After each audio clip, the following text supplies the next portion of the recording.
कोशिश की जाएगी कि इस आगामी 30-40 मिनट के सत्र में किन दक्षताओं को पॉइंट आउट किया जाए, किन दक्षताओं पर काम करने से हमारा निपुण का पैरामीटर पूरा होगा, और साथ ही क्या रेमेडियल प्लान हम लोग किया जाए और उसको कैसे एग्जीक्यूट किया जाए कि सारे बच्चे हमारे निपुण हो सके आगामी टेस्ट में। शुक्ला जी आगे करेंगे क्या स्लाइड को? ये रही समस्याओं के बाद थोड़ा सा हम आंकड़ों पर जाएंगे जो मिल रहे हैं एनालिसिस के बाद।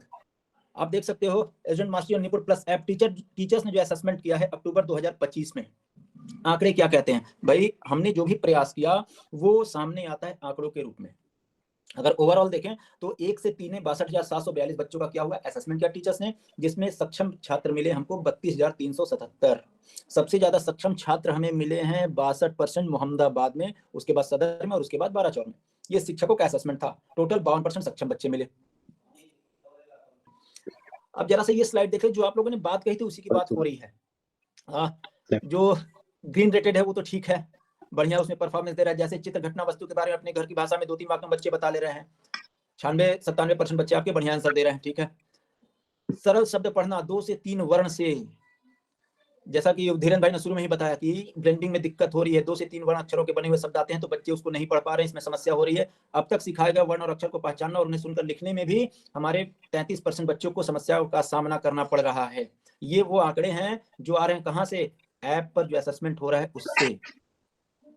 तो पहला तो मुझे लग रहा है ये 2 दक्षताएं जो है ग्रेड 1 में भाषा में कि 2 से 3 वर्ण के से बने सरल शब्द को पढ़ना और वर्ण अक्षर पहचानना और सुनकर लिखना, अगर 33%, 40% का वो अभी गैप है, वो बच्चे नहीं कर पा रहे हैं, तो इस पर काम करने की हमें आवश्यकता होगी। क्यों? क्योंकि अगले महीने से असेसमेंट शुरू हो जाएंगे। उसके बाद ग्रेड 2 में जा रहे हैं, 2 से 3 वाक्य को समझकर लिखने की वाली अगर बात आती है, 32% बच्चे वो भी नहीं कर पा रहे हैं। अज्ञात पाठ से 4 से 5 सरल शब्दों से छोटे छोटे वाक्य भी नहीं पढ़ पा रहे हैं। और एक बात जो मणिकांत भाई ने कही थी कि नहीं शायद कोई किसी और टीचर ने कही, पंडित जी ने कही सैदपुर से, कि अपनी भाषा में स्थानीय भाषा में बात करते हैं तो बच्चे बता ले रहे हैं। जो भी प्रिंट सामग्री है ग्रेड 1 और 2 में क्या करना है, स्थानीय भाषा में बात जब की जाती है तो बच्चे बता ले जाते हैं बढ़िया, तो ये परसेंटेज हमारा बढ़िया है। तो ग्रेड 2 में भाषा में ये 2 दक्षताएं मिली, समझकर लिखना और छोटे छोटे वाक्य पढ़ना, 4-5 सरल शब्दों वाले, वहां समस्याओं का सामना करना पड़ रहा है।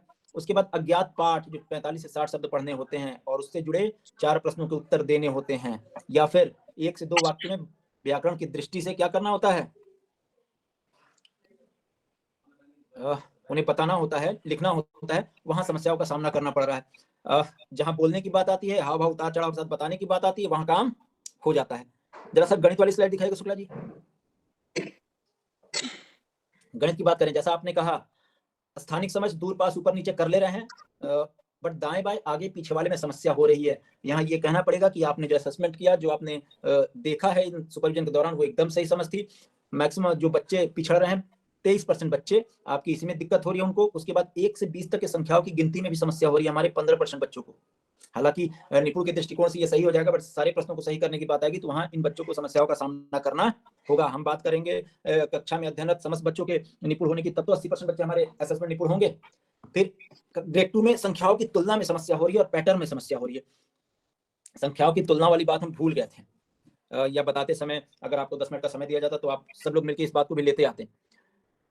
उसके बाद कक्षा 3 में मात्रा और प्रतीकों को समझना और लिखना, जब 3 अंकों की बात जा रही है, 30% बच्चे हमारे समझना और लिखना 999 तक का, और साथ में शून्य के साथ 1 अंक का जोड़ घटाव और गुणा करना। ये सारी वो दक्षताएं हैं जहां हमें कार्य करने की आवश्यकता प्रतीत हो रही है आंकड़ों के अनुसार। और ये आंकड़े आपके अनुभव को एकदम सही साबित कर रहे हैं, सही बता रहे हैं कि आपने जो अनुभव किया है वो आंकड़ों में दिखाई दे रहा है। शुक्ला जी अगला जरा ले आइएगा। तो ले देके अगर हम कोई प्लान बनाएंगे तो वो प्लान हमारा किस पर बनेगा, इन्हीं दक्षताओं के सापेक्ष। तो कुछ दक्षताएं आंकड़ों के आधार पर, आपके अनुभव के आधार पर पॉइंट आउट की गई हैं, जिसको आप स्क्रीन पर देख सकते हो। जैसे ग्रेड 1 में हिंदी की अगर बात करें तो 2 से 3 वर्ण अक्षर से बने सरल शब्दों को पढ़ने की बात, और साथ में वर्ण अक्षर पहचानना और सुनकर लिखना। गणित में दाएं बाएं आगे पीछे का उपयोग करना, साथ में 1 से 20 तक की संख्याओं की गिनती करना। ग्रेड 2 में 2 से 3 वाक्य को समझकर लिखना, अज्ञात पाठ से 4-5 सरल शब्दों से छोटे छोटे वाक्य को पढ़ना। और गणित में क्या आ जाएगा ग्रेड 2 में, 1 से 99 तक की संख्याओं की तुलना, आकृति और संख्याओं से नए पैटर्न बनाना। ग्रेड 3 में वहीं पर अज्ञात पाठ को पढ़ना और उससे जुड़े कम से कम 4 से 5 प्रश्नों के उत्तर देना, और अनुभव या विचार 1-2 वाक्यों में व्याकरण की दृष्टि से सही लिखना।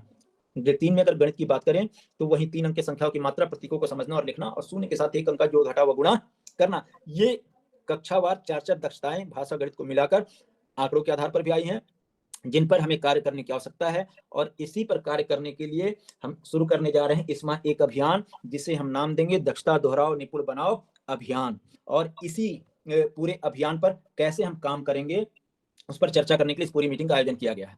अब करना क्या हमें, आप क्या करोगे? पहला काम, 15 से 18 नवंबर के बीच में 1 से 3 के सभी शिक्षकों की ऑनलाइन बैठकें गूगल मीट के माध्यम से आप आयोजित करेंगे। बैठक में अभियान की विस्तृत कार्य योजना और विद्यालय स्तरीय क्रियाविधि पर चर्चा करेंगे आप। साथ ही जितने ARP ये ऑर्गेनाइज करेंगे गूगल फॉर्म के माध्यम से, मुझे आप लोग सूचना भी देंगे कि आपने किस दिवस को कितने विद्यालयों के कितने शिक्षकों के साथ इस चर्चा का आयोजन किया, और उसके लास्ट में एक आप उसकी स्क्रीनशॉट भी टेस्ट करके भेजेंगे। उसके बाद अपने खंड शिक्षा अधिकारी से समन्वय स्थापित करना ही होगा। संचालन में सक्रिय भूमिका का निर्वहन करेंगे। शिक्षकों कार्य योजना, जो रेमेडियल कार्य योजना होगी उसकी समझ प्रदान करेंगे, और सहयोगात्मक पर्यवेक्षण विजिट के दौरान विद्यालय स्तर पर आवश्यक सहयोग सुनिश्चित करेंगे इस अभियान के अंतर्गत। इसके बाद शिक्षकों का क्या है, शिक्षकों का रोल ये भी बताना है।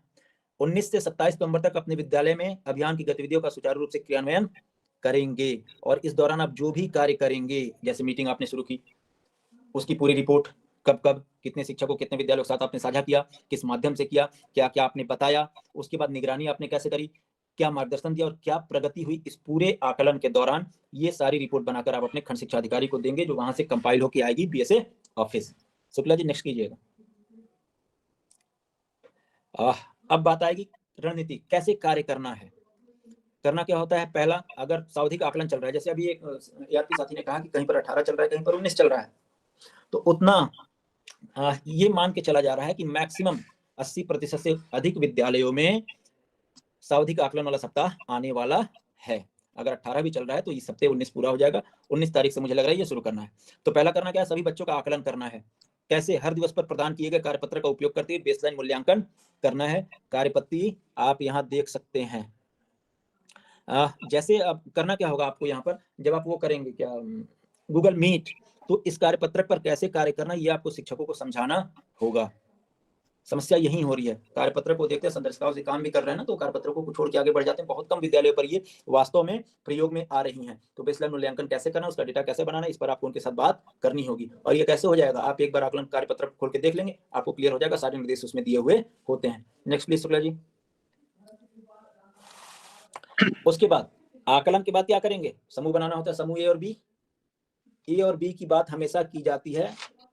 अब आपको करना क्या होगा कि सावधिक आकलन के दौरान प्रत्येक विद्यालय पर ये आकलन के पश्चात ग्रुप बन जाए, इसको सुनिश्चित करना होगा। और ये तब बन पाएगा जब आप मॉनिटरिंग करेंगे, और मॉनिटरिंग के तरीके आपको खोजने होंगे। या तो आप उसकी फोटो खींच के मंगवाइए ग्रुप में, या फिर गूगल फॉर्म भरवाइए, उन्होंने भरा कि नहीं भरा, और भरा तो साथ में एक फोटो का ऑप्शन दे दीजिए। इस तरीके से आप उसको ट्रैक करेंगे, तभी ये काम हो पाएगा। नेक्स्ट कीजिएगा शुक्ला जी। समूह आकलन के बाद आपको क्या करना है, समूह बनवाना है A और B। समूह के बाद समूह के अनुसार शिक्षण करना है, किसके माध्यम से, संदर्शिका की सहायता से उपलब्ध कराएगी कार्यपत्र का उपयोग करते हुए ही पुनरावृत्ति कार्य करना है। साथ में ये जो ग्रुप वगैरह बनेगा उसका गूगल फॉर्म के माध्यम से भी शिक्षकों से साझा करवाने का जनपद स्तर से प्रयास किया जाएगा। पूरी उम्मीद है वो आपको ससमय मिलेगा। आपको बस ये करना है, प्रत्येक विद्यालय से बात करके, कम्युनिकेट करके, अपने कम्युनिकेशन चैनल को मजबूत करते हुए, एफिशिएंट बनाते हुए आप उसको भरवा जरूर दें प्रतिदिन, तो बहुत काम आसान हो जाएगा। फिर कार्यपत्रक पुनरावृत्ति गतिविधियों का उपयोग करके समूह के अनुसार हम शिक्षण करेंगे। ए के अनुसार समूह ए में जैसी गतिविधियां उसके अनुसार काम कराएंगे, और बी में जैसी गतिविधियां उसके अनुसार काम कराएंगे। Next please Shukla ji. Last में वर्कशीट का उपयोग करते हुए इनलाइन मूल्यांकन करेंगे, और उसके परिणामों को ट्रैकर में दर्ज करके गूगल फॉर्म को भर दिया जाएगा। इनलाइन और बेसलाइन दोनों गूगल फॉर्म साझा किया जाएगा आप लोगों के साथ। सुनिश्चित ये करना है कि प्रत्येक विद्यालय उसको इन कामों को पूरा करने के बाद क्या करे, भर दे। अगला कीजिएगा शुक्ला जी। ये जो सारी शिक्षण योजनाएं हैं, क्या हैं, कैसे हैं, ये हम लोग देने वाले हैं। और जिस कार्य योजना पर कार्य करना है, शिक्षण योजना पर कार्य करना है, उसकी एक दिन पहले शायद 4 बजे शाम तक आपको उपलब्ध करा दी जाएंगी। कम्युनिकेशन चैनल आपका मजबूत रहेगा, तो आप एक विद्यालय तक इसको पहुंचा सकेंगे ऑनलाइन ही, और वहां उसका प्रिंट निकाल के या फिर अपने तरीकों से जैसे वो शिक्षक करे, इसको इम्प्लीमेंट कराना है, और गूगल फॉर्म से सूचना आपको कलेक्ट करनी होगी। जनपद स्तर से ये शिक्षण रेमेडियल शिक्षण योजना और कार्यपत्र जो देने हैं वो आपको प्रेषित कर दिए जाएंगे। अगला कीजिएगा शुक्ला जी। ये कार्यपत्रकों का प्रारूप है जो दिया जाएगा। आप लोगों ने देखा होगा, ये बनाने को कहता है संदर्शिकाओं में, तो बना बनाया आप दे रहे हैं हम। ताकि उनको समस्याओं का सामना ना करना पड़े। अगला कीजिएगा शुक्ला जी।